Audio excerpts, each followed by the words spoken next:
Well, let's go to our first conversation this afternoon. And we'll tell you, we've reported this earlier in the week. But again, we'll dig deep into this report. Chatham House, a United Kingdom International Affairs policy think tank, has warned the Nigerian government against strengthening the Naira, saying the country's economic has been more competitive due to its depreciation. In an article titled Nigeria's Economy Needs the Naira to Stay Competitive, Chatham House has said for sustainable and long-term growth, the government must resist the temptation to combat inflation by allowing the Naira to appreciate against the dollar. The report said that while inflation has surged under President Bola Tinubu's economic reforms, they offer the best hope for sustained economic development in the future. At the center of these reforms has been President Tinubu's decision to allow a very substantial devaluation of the Naira, which has fallen from 460 Naira to the dollar, that's around the 2023 elections, to just below 1,500 Naira at the moment. In any developing economy, the most important price is the price of a dollar. If dollars are too cheap, then imports rise sharply. This can make a country financially vulnerable. Well, let's start our conversation this afternoon. Michel Deelen is the Consul General of the Kingdom of the Netherlands in Lagos, Nigeria. He's live in the studio. I will continue this conversation right as I go to my seat. Michel, it's good to have you join us in the studio live this afternoon. Thank you very much. It's great here. I was admiring your new studio. It's my first time here, and it's shock and awe. I mean, what can I say? The most beautiful studio that I have ever seen. Thank you so much. Congratulations. Thank you so much. Thank you so much. I think we are moving from where we were before, at least to address the challenge that we faced during the unfortunate incident that happened the other time. But it's good to see you, really, and it's closer to you, just on the island, just around the corner. Yes. Well, you heard that report, the Chatham House report, and I'm sure we discussed this even off camera. What do you make of that report, particularly as it has to do with our currency? Yeah, I think with the currency, let me first say I think we're on the right track. And if I would have said that last year, a lot of people would have been disappointed because they said the Naira is going down and the Naira is going down in devaluation. Yes. What you see now is the Naira that's sort of stabilized. And at a rate that seems to be the market value of the Naira. So a real rate and not an artificial rate. When people say the Naira went down from 400 something to where it is now, of course we know that in the days when the Naira was supposed to be 400 something, it wasn't. You and I couldn't get dollars for 400 something. There was a limited group of companies, of business who could get Naira at that price or for certain specific things, but the bulk of the Naira trade was done at a different rate. And the good thing is that now we have only one exchange rate, a uniform exchange rate, which is a good thing for businesses to plan on. Because if you don't know what the Naira will do next month, how do you know what your cost price will be? So I think that's a great step forward, and I'm assuming that's what Chatham House also means by saying, you know, the government has done a good thing in getting rid of those double exchange rates. Now, in relation to exports, that's indeed also another point that they make. And of course, if your exchange rate is the way it is now with the Naira, Nigerian exports to neighboring countries, to Europe, to America, become cheaper, meaning more attractive for those who want to buy them. And I think that's a great thing. And you see already Nigerian industry, Nigerian agriculture making use of that and exporting more than they did before. But we're not yet there, because think of export as not only currency, it's also infrastructure.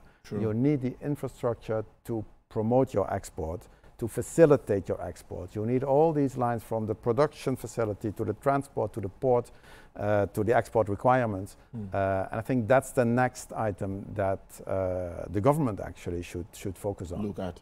Well, interestingly, all of this, they're also saying that you know, sometimes when a country wants to address inflation and all of that, you tend to want to strengthen the Naira. That was what we're doing at a particular time. We kept supporting the Naira, and that even affected our reserves. But moving forward, do you think this could also help attract the needed investment or the kind of investment that we're expecting in the country? I think it already does. I think it already does. There was investment lined up like 3-4 years ago from different international companies, and I'm sure also from Nigerian companies, because the market is growing, let's be real. In Naira terms, the market is growing. So there was investment lined up to increase productivity in Nigeria and production, but that was halted because people were not sure what it would mean. If you invest and you don't know the exchange rate, do you get a return on your investment? If you get it in Naira, what will it mean in dollars or euros? So that sort of stalled investment from the last 3-4 years is now ready to come into Nigeria. And you see that already with companies planning investment, and not just companies, because we always think of production in terms of goods, but also services, also investment in services, whereby you see new investment in the media, in data centers. This is an investment. This beautiful new studio is an investment. It also shows let's say, people have confidence in the future. Now, you know, every time we talk around this, we not always look ahead. When you project ahead and look at all of these right policies and all of that, many say it seems like the worst time is over. You know what happened last year when we're trying to grapple with the price of fuel, when dollar was almost 2,000 Naira and all of that. In your own understanding, I know you've stayed in Nigeria for some time, do you also think that the worst is over? Price of fuel is already coming down too. It's about 860 as of today.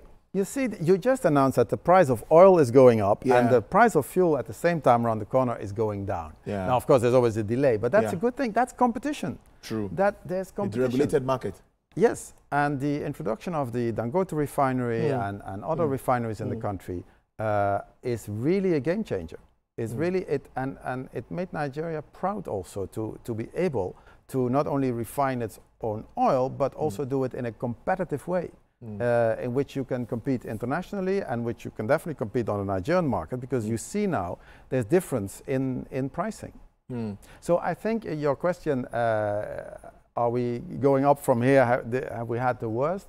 It's difficult to predict, but I would assume yes. I would assume yes, provided that the policies are sustained. True. Yeah, that was, you know, we had this discussion at the Nigerian Economic Summit Group last week, last year. It was always said, the IMF guy. Exactly. Sustain this policy. And then there are things in which I think the government, together with the private sector, have to play an important role to continue to facilitate trade and investment. Because the exchange rate was one thing, and you know, the subsidies on fuel were another thing. But as I mentioned, it's also the infrastructure, the port infrastructure, the rules and regulations, the customs. We all need customs, but let them work in a transparent and efficient way. So there are the next step of things that the government actually needs to address. And they know very well, and I'm assuming they're also working on that now. I totally agree with that. I was going to go there. Now, what sort of conversation should we be having to help facilitate trade? Just like you mentioned, and I'm always raising this question anytime I have the opportunity to. The customs are out there, they want to raise money for government, and you still want to facilitate trade. You want investment. You don't want to kill the exporters. You want them to come in. So, you know, balancing all of this together, how has it been for international partners like you coming in and business owners? How has it been, that transparency? What more can we do? What sort of conversation? With the new Jumoke Oduwole, you know her, she's been doing so well at Pebec before she came to the ministry. Do you think that something is going to change or something is changing? Yes. Oh, definitely. You see, if you have to increase the volume of business, of trade, and then you can tax that, and your tax revenue will actually be more than if you keep the volume low with high taxes. That will just spiral downwards. So the volume needs to increase. The export, the imports maybe if needed. Yes. We just had a solar trade mission visiting Abuja and Lagos. Dutch solar companies who are really eager to share technology with Nigeria, to help with the energy supply, ranging from huge off-grid solar parks to solar refrigerated containers to store goods, to basically also solar-powered machines to get water out of the air.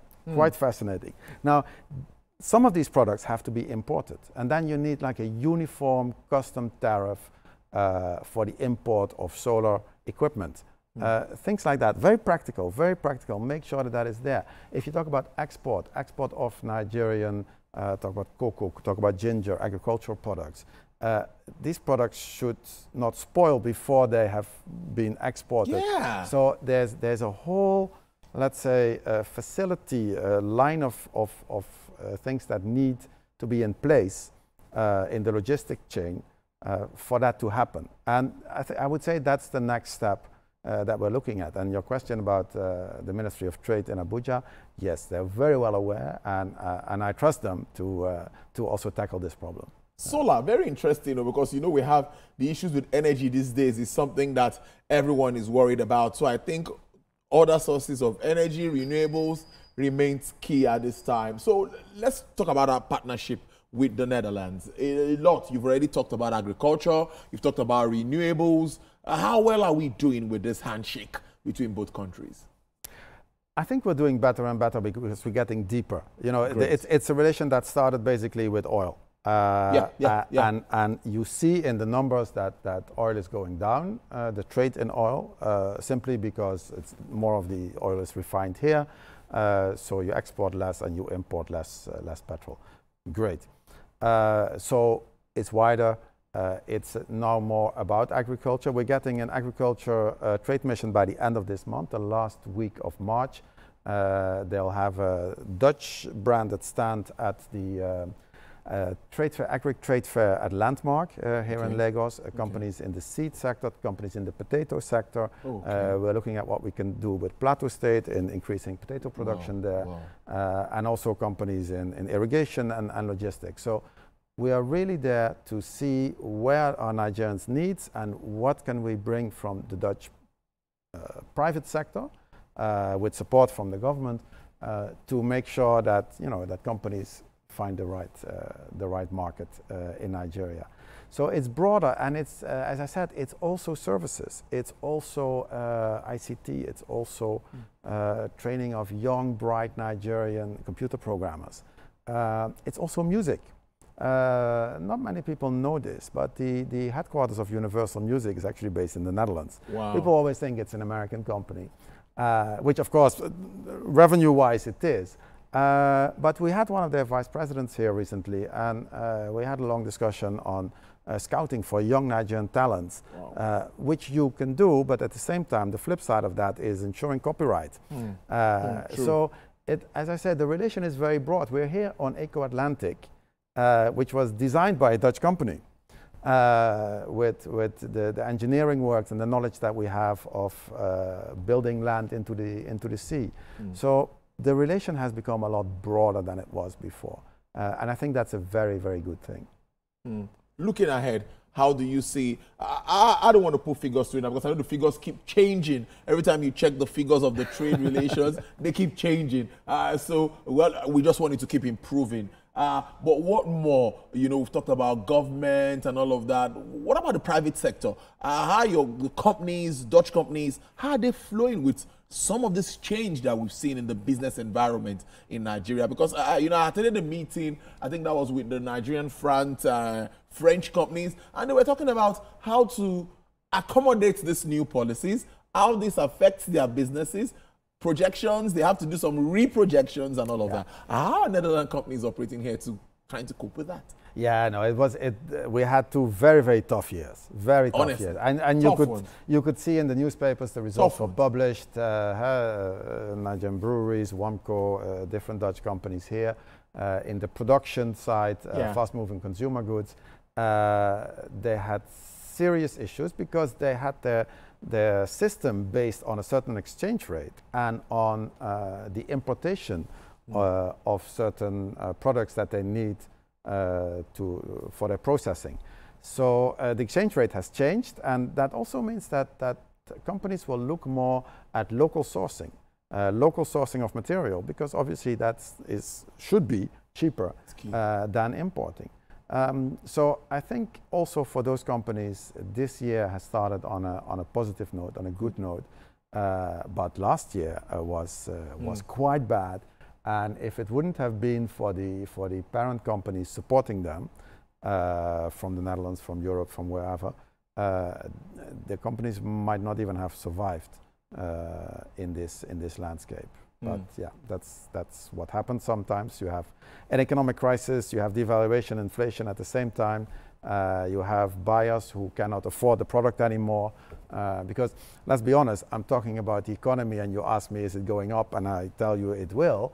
But in the meantime, there are a lot of people out there who can hardly afford the products anymore, because the salaries are lagging behind the increase in price. So there is a problem there. But I understand that the World Bank and the Nigerian government, or I should actually say the other way around, the Nigerian government, with the support of the World Bank, is also looking in that to support those who are at the bottom of the pyramid. So what more business activities should we be expecting from your Consul as we move on in 2025? I know there's a lot of activities lined up. March is already running. The year is running so fast. What should we be expecting? What sort of business meetings and all are we expecting? And very soon, moving on. No, we are, as I said, this month, March, 2 trade missions. One just happened. One will happen at the end of the month, the agriculture one. And then we're looking at circular economy, waste to energy, whereby we're in discussion. You're doing something with Lagos State government. Yes, that's exactly, true. exactly. Yeah, that's true. So these things always go slower than you expect, because, of course, the plan is there, but then the business people, the bankers, the investors, the off-takers have to agree on all of this. Look at the papers and put, sign the papers and all of that. But it's going well. It's going well. So there is also a Dutch company engaged in vitamin production that's planning to build a vitamin plant in Lagos. So we see also from the industrial side more interest in coming to Nigeria or coming back to Nigeria. This is the place to be. This is where the market is. Is it our population that causes it? When you say because of our population, what do you think? We are more than 200 million people here. We need to do something about the distribution of wealth in Nigeria, because you can have 200 million people, but if they don't have the naira to buy the basic essential products, and from there on into whatever luxury there is, you have a problem. So if the economy starts to find its way up, and it will, that should also trickle down or have a serious impact on the bulk of the population. Because it's not the 200 million people who are going to buy your products. It will be a limited group of people, but that group has to expand, and therefore wealth has to expand. True, so that it could go around and everyone feels the impact of that positive. Michel Deelen is Consul General of the Kingdom of the Netherlands in Lagos, Nigeria. Thank you so very much for stopping by the studio and having this chat with us. Thank you very much. I appreciate this. Thank you for coming in. Well, still to come on the show, we would stay